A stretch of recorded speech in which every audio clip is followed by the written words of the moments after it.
welcome back to your late night Saturday night sleepover. I'm your DJ, Dr. Midnight, wishing you all a comfortable crash landing tonight. Hey, if you're still awake, you're listening to WART, the station that grows on you. Yes, that's right. Like a fungus, the fungus is among us, and no one wants to fess up, am I right? It's time to put your overnight dance party on temporary chill while the good doctor heads down the corridor for goodness and drops the proverbial deuce. In the meantime, you twisted night owls, I'm going to hook up with our Florida affiliate and transport you to the world of art. WART, that is, the station that grows on you. It's time for When We Talk Art, and this is a special edition of Demos in Dust, Tales from the Underground. I'm your host, Darren Peacock. Get comfortable while Victor interviews me, Darren Peacock, the Flying Dorito Brother, on our tour in Southwest Florida. And it went like this.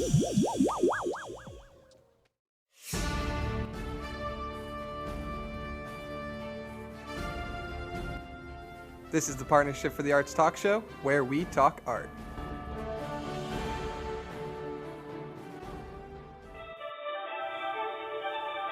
Welcome to Where We Talk Art, a podcast produced by Partnership for the Arts Group and recorded at the Northport Arts Center. Today, our guest is an author, singer-songwriter, and member of the highly entertaining band, The Flying Dorito Brothers. We will meet our guest after a very short break.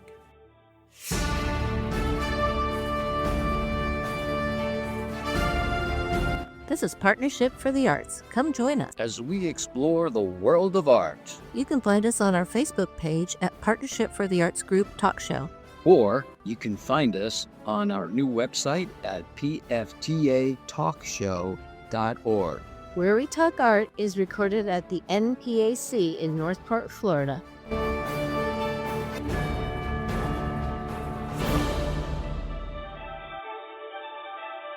We are back. Our guest has a love for music. He writes songs and records them and performs them. He has authored a very entertaining book about his life with many humorous stories. The more I learn about our guest, I see lots of similar experiences and shared interests. Darren Peacock, welcome to Where We Talk Art. Good to be here. Yeah.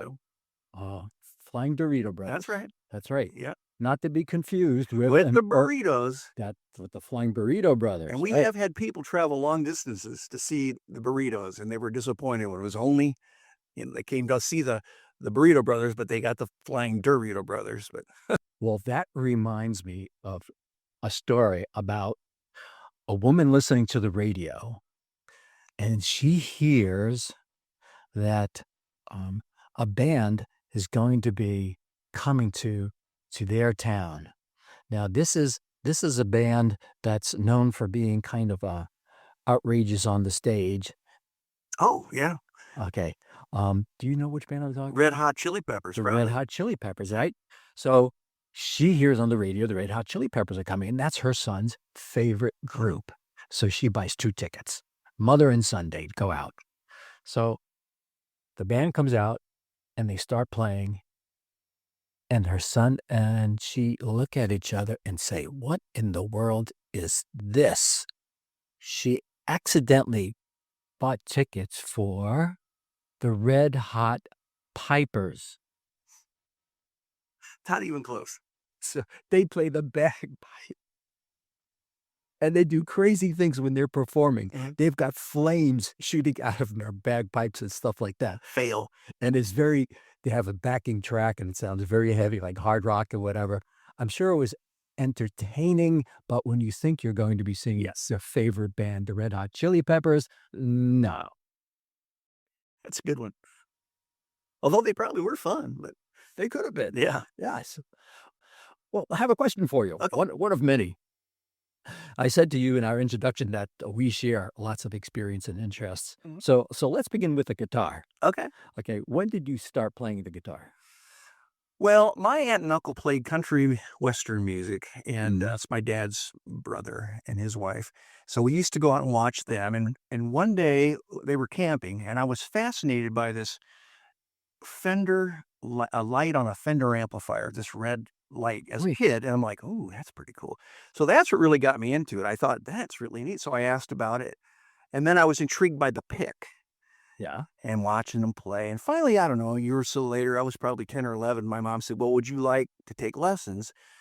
I didn't really care that much about it, but I said, sure. But I was more into baseball at the time. And I bet for those first 2 years, I was reading, Bye Bye Blues and, little notes, and I hated it. Oh, I wanted to be outside playing, come on, Darren, it's time to play center field. okay. Finally, about 71 or 2, I saw a rerun of the Beatles on Ed Sullivan Mhm. and the Shea Stadium show and all those girls Okay. and the flash bulbs. And I thought, you know what? I've got one of those in my closet. So I got it out, asked my mom if she'd buy me a book, Beatles book, because I had a couple Beatle records by that point. And I really just sat down and learned how to tune it and played to the record. First song I ever learned was Money off of the Beatles' second album. All right. So And I learned, you were self-teaching here. yeah, at that point. And then after I learned how to play a little bit, I eventually went back in high school and took some lessons, but I never really could read that well. I could read a little bit, but I got into jazz band in college and high school, but mostly I was playing by ear. So your high school Mhm. was providing lessons in guitar. No, but I was taking lessons prior to that, but I did get into the jazz band, Okay. and that was just because I could play by ear. So you had to have I could read reading chord some. charts, All right. So is that basically what you were doing? Is you reading chord charts, rhythm? mhm, Yeah. and then improvising on solos. But I couldn't really read all the parts. I'd have to hear the song and then figure it out before we'd actually do the next rehearsal. Right. But that's how a lot of us played back then. Now every guitarist wants to either join a band or start a band. What's your experience along those lines? Well, once I saw the Beatles on television, my real incentive was the girls. Mhm. What better way to find a girl than playing in a band, right? And so it was really more about that at first, but it was all about the Beatles.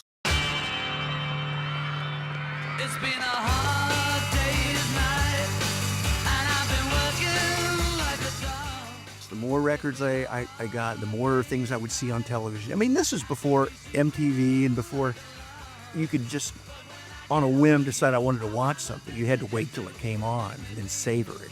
I remember Hard Day's Night came on at 3 o'clock, but school didn't get out until 3.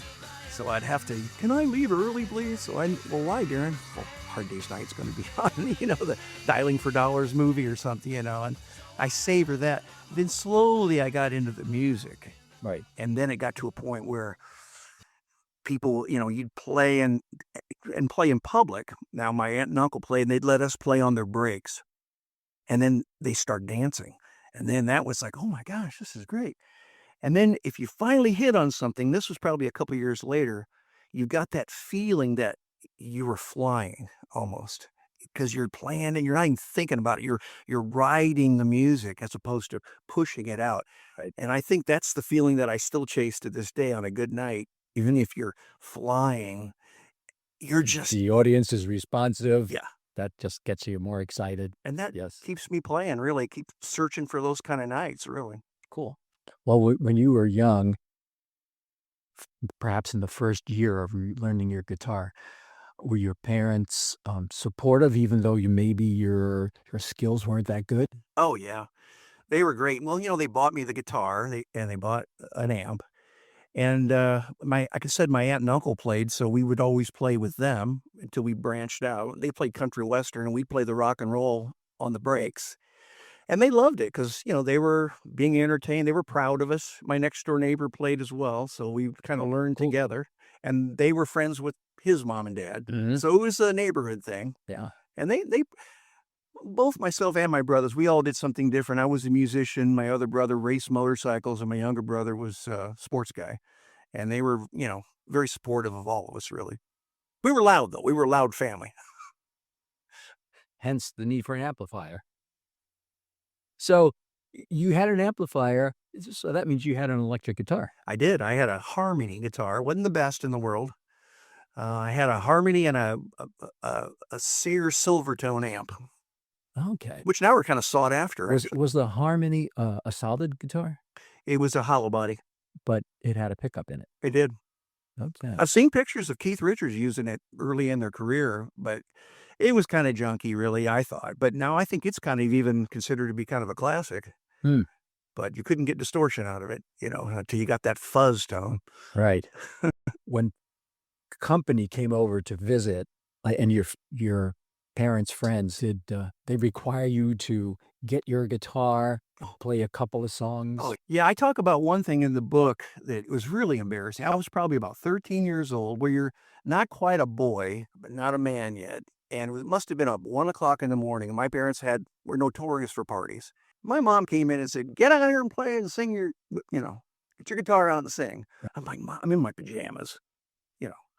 "Oh, Mom, I don't want to." "Now get out of here. I'm paying for these lessons, blah, blah, blah." So I go out there and everybody's, "Play this, play that." And I just got frustrated. It was like, oh my God, I got embarrassed, and then "I can't play that." "Yes, you can." And finally I ran off in a huff, but Yeah.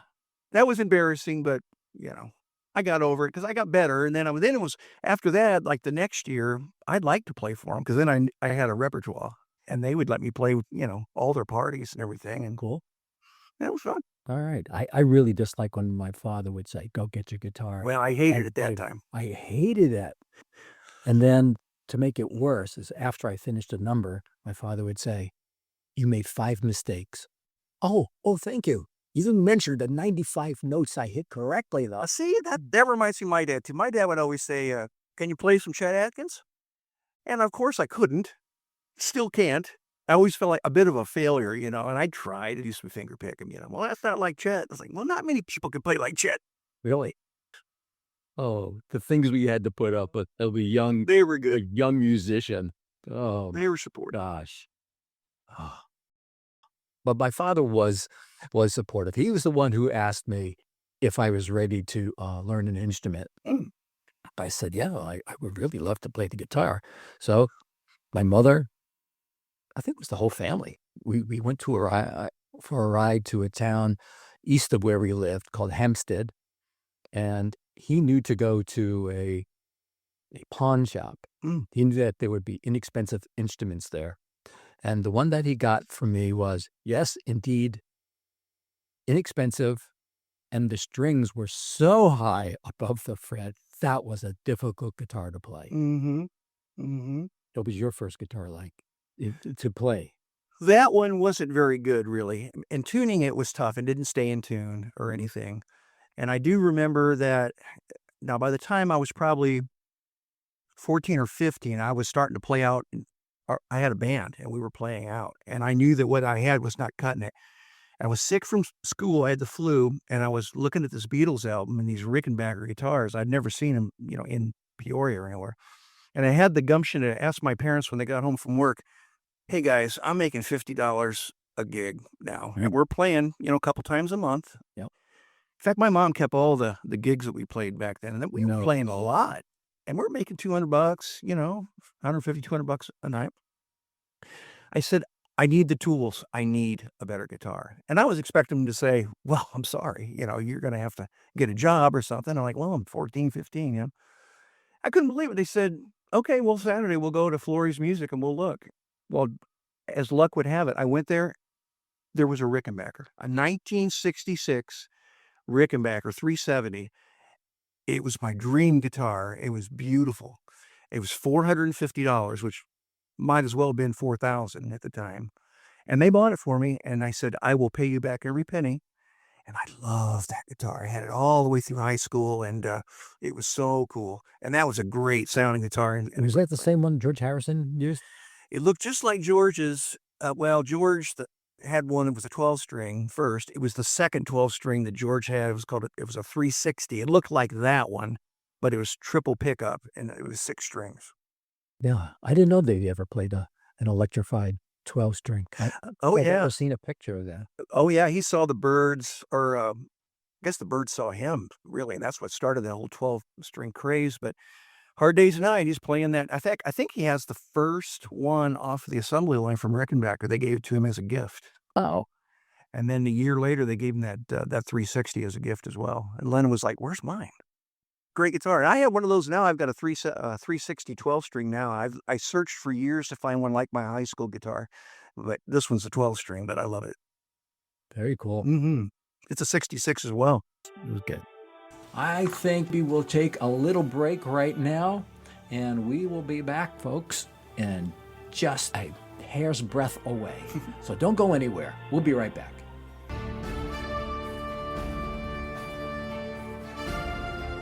Hi, this is Lisa Oliver, and I enjoy listening to Where We Talk Art while I'm creating art.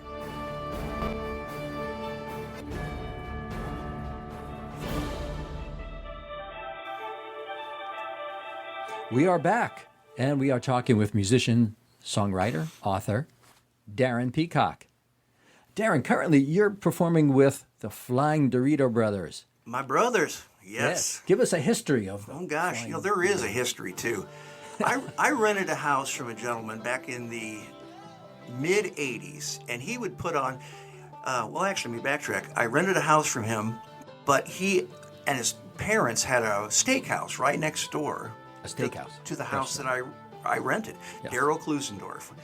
And Daryl's kind of considered really the godfather of the Doritos because he had music every week at the restaurant, the Sky Harbor restaurant. Well, we got to know one another, and he asked if I'd like to do something with him. So him and I started doing a kind of a duo thing. The funny thing was, he'd do a song and I'd do a song, and it was almost like we had two front guys, you know. And it's like, well, I don't know if that's going to work or not, because there's really no harmony. So I knew a guy who sang like a bird, so I asked if he could pop in. His name was Danny Newby. Then the three of us, we had planned every Thursday at the Sky Harbor, and we got to where we were doing 3-part harmony and stuff, you know, doing Crosby, Stills. Very nice. Danny could sing like a bird. He played bass.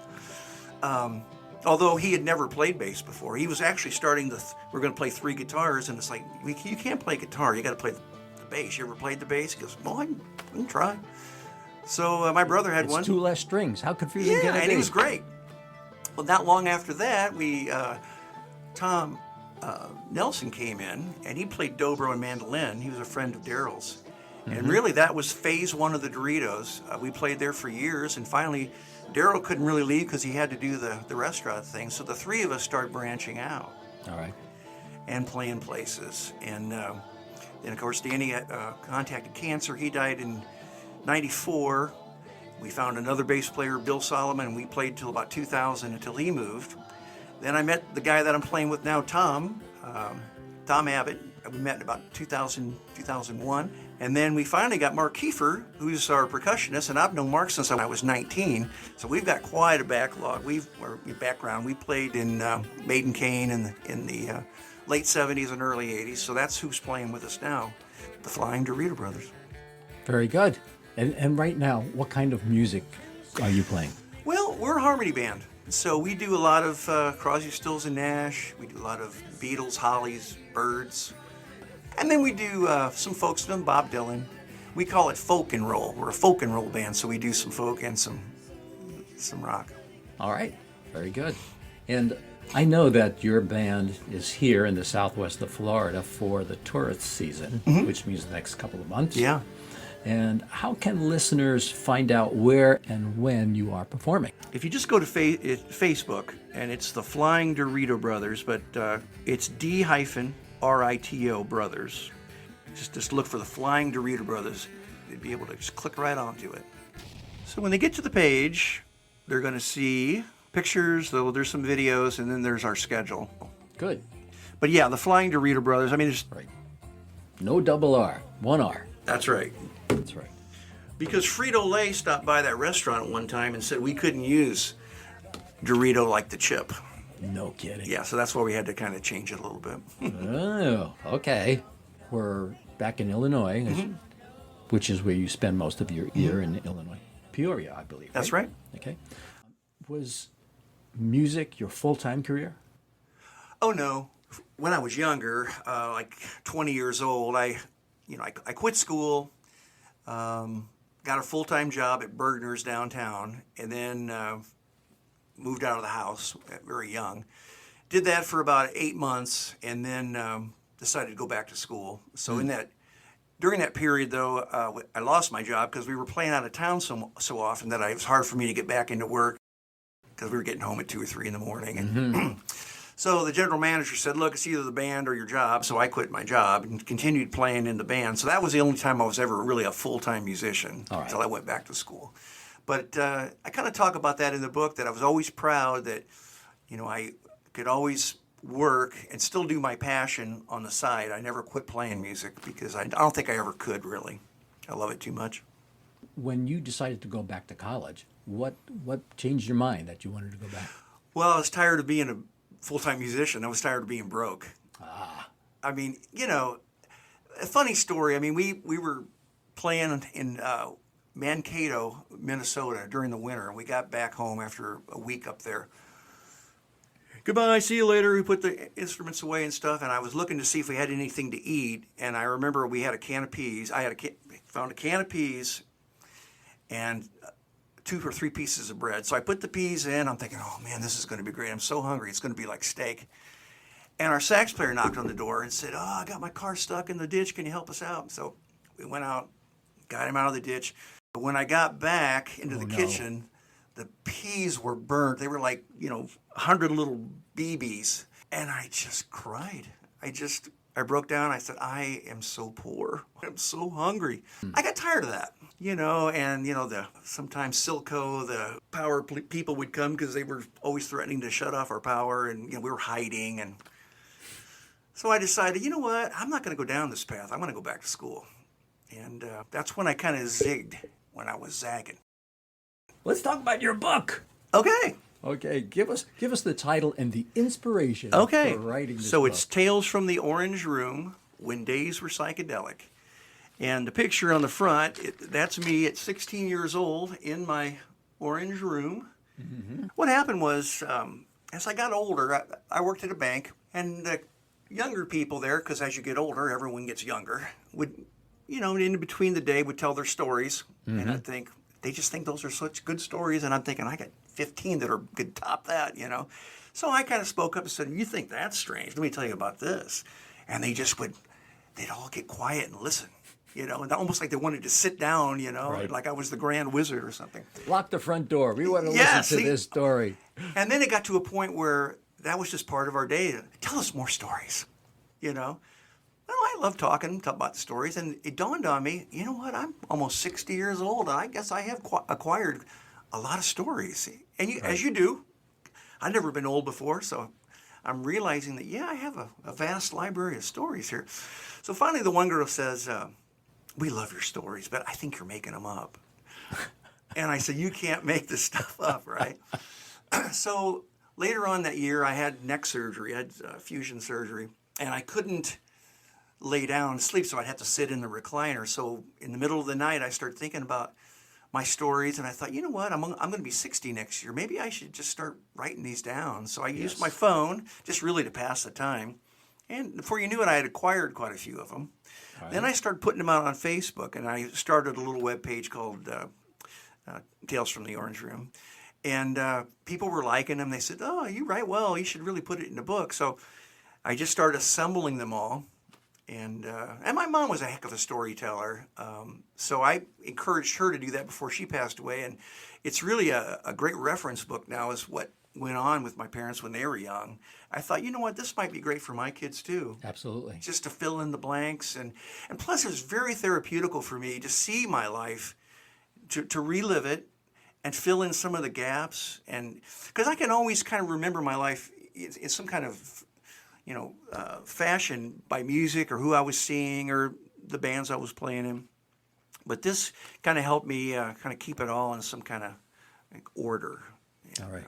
Your first book, I think, is a very well-written book. Thank you.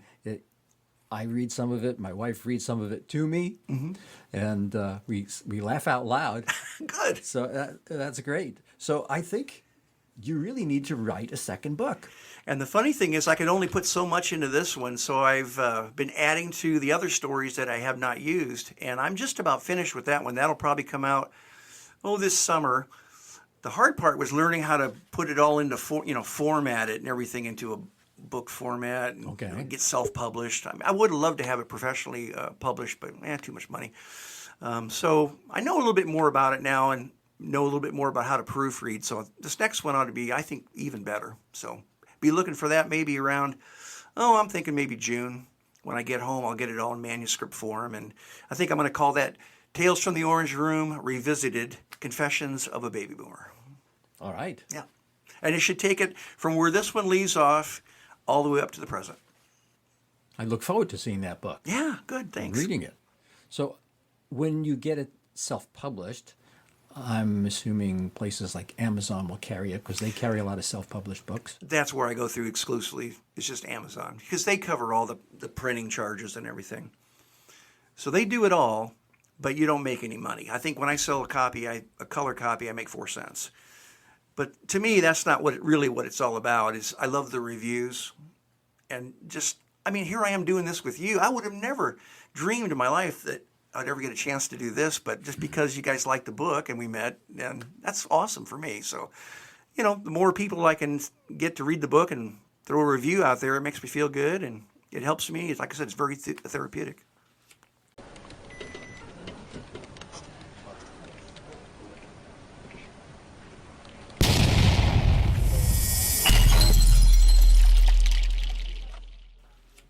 Darren, we've had a very nice talk. And is there anything that you want to tell our listeners before we close?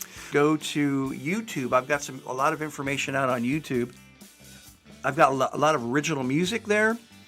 So would they just look up Darren Peacock? Darren Peacock, YouTube, Darren Peacock. I have one site called Demos in Dust, Tales from the Underground. So if you go to that one, there's a lot. I've been doing not a podcast, but I've been doing a YouTube channel for 2 years. There's about 22 episodes there that have a lot of my original music in it. Has a lot of stories about the band days and everything. It's really kind of the life and times of Darren Peacock. So if anybody's really interested, go to Demos in Dust, Tales from the Underground, and I have a hyperlink here. And you can hear a lot of the original music, see some performances back from the old Maiden Cane days, Flying Dorito Brothers in various stages of their career. It's a fun page. So I'd suggest looking there. All right. I'll try to get those links. Okay. Our Facebook. Oh, good. So that when we announce the release of this, Perfect. they'll see the links. Perfect. All right. Now, tell us about 2 songs you have written, Okay. and then we'll stop and have a little segment of that song play on the podcast. Okay. And then we'll go to the second song and tell us a little bit about that song also. Perfect. And we'll do the same thing. So the first one that I really kind of proud of is that after I went through, I had cancer. They found cancer in 2020. I started realizing that I didn't want to work anymore. As soon as I hit 62, I'm out of here. And my dream was always to come down here and play music. So I wrote this song called I'm a Son of a Beach. And really, it's about my dream of always wanting to come down here and play music. Well, Mark, my good friend and plays in the band, he liked the song too. So he helped me produce it. We each have studios, but he did a great job. And we produced a backing track. So when we play down here, we do that song live. And we tell everybody, this is our calling card to you, because we don't have oceans in Illinois. We have a Gulf of Illinois. We have Twin Lakes and this and that. So it's kind of Dylan-esque. And that'd be the one I'd probably want people to listen to first, because it's people seem to like that one. And there's a video. It's out there on YouTube, and it's got the music and the video. All right. Well, let's just cue up Perfect. that, and we'll listen to it for about 20 seconds or so. Cool.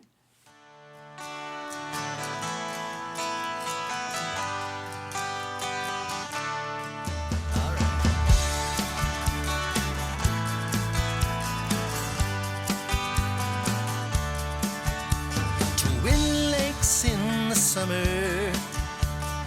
I was just a boy, riding in the back of your mama's car to the beaches of Illinois. Well, it wasn't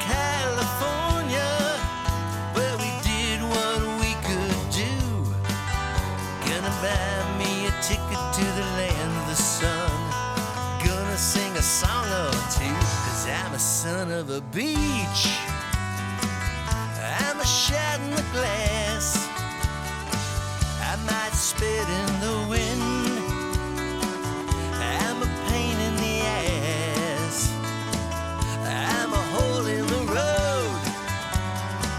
I'm the itch you can't reach. From the Gulf of Illinois, I'm a son of a beach. Son of a beach. I could tell you stories about my wider years. I played in a little rock and roll band, drink old Milwaukee beer. Miles from any ocean, just a bucket full of dreams. We're way down here in the land of the sun. We got us a real cool thing, 'cause I'm a son of a beach. I'm a shot in the glass. I might spit in the wind. I'm a pain in the ass. I'm a hole in the road. I'm the itch you can't reach. From the Gulf of Illinois, just an all-American boy.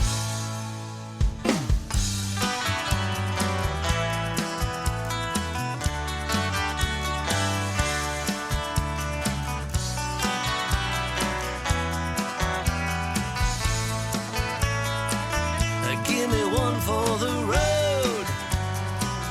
Keep it just out of reach. From the Gulf of Illinois, just an all-American boy. I'm a son of a beach. I'm a shot in the dark. I'm like spit in the wind. I got a house I can park. And give me one for the road. Keep it just out of reach. Just an all-American boy. From the Gulf of Illinois, I'm a son of a beach. I'm a son of a beach.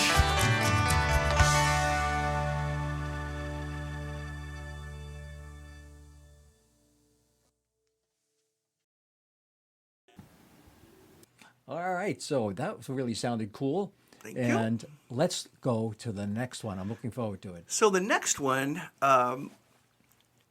I've always kind of had this idea in the back of my mind about when days were psychedelic, because growing up in the 70s, I always thought that'd be kind of a cool thing to explore, and that was really kind of my favorite music too, is that rock from the late 60s and early 70s. So I thought, I'm going to write a song that kind of incorporates that feel and the flange drums and the double entendres, that type of thing. So I put together a song called When Days Were Psychedelic. My friend Danny Light played guitar on it. Mark does some work on it. Current Dorito brother Tom Ammett plays on it. But I'm really proud of that one. I really kind of captured that late 60s Sgt. Pepper, Beatles, kind of King Crimson kind of thing, So, that ended up using that part of my title for my book too. So, And, flashbacks. Maybe I play that song as I segue us out. Oh, nice. All right. And speaking of having this segue out, I better do that right now. Listeners, I appreciate your support and kind comments. And Darren, thank you so much for being a guest on Where We Talk Art. My pleasure. It's been a pleasure, really, and we had a good time. Please like us on Facebook and tell your friends about this podcast. Until next time, do the right thing and be well.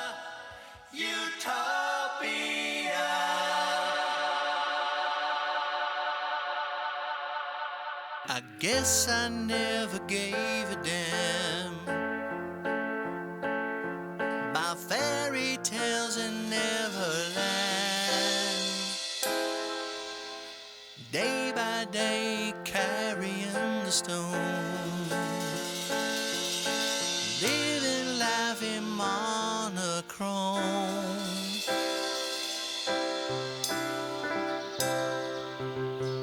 Yesterday our minds were bright and free. Merlin made his cups of tea. Then Alice took a rabbit by the hand and led us down to Wonderland. When days were psychedelic, our lives are just a relic of how we used to live it in the days.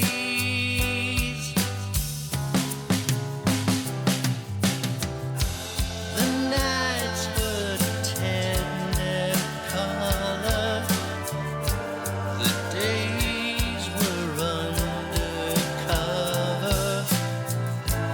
I know we'll meet each other someday soon. Oh, yeah. Doesn't seem so long ago we had a lot more hair to grow. Oh, definitely. Now today I'm feeling hurt, tightly buttoned in my shirt. Insanity, come rescue me.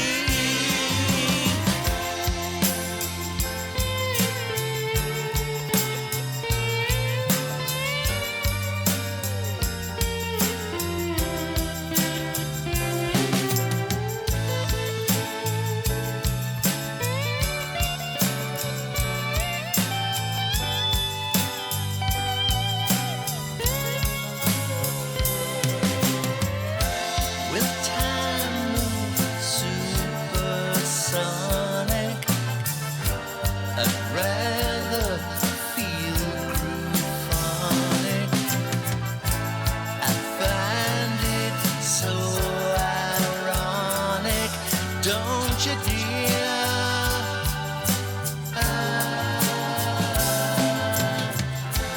When days were psychedelic, my life is just a relic of how I used to live it in the day.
Thanks for listening to the Partnership for the Arts talk show.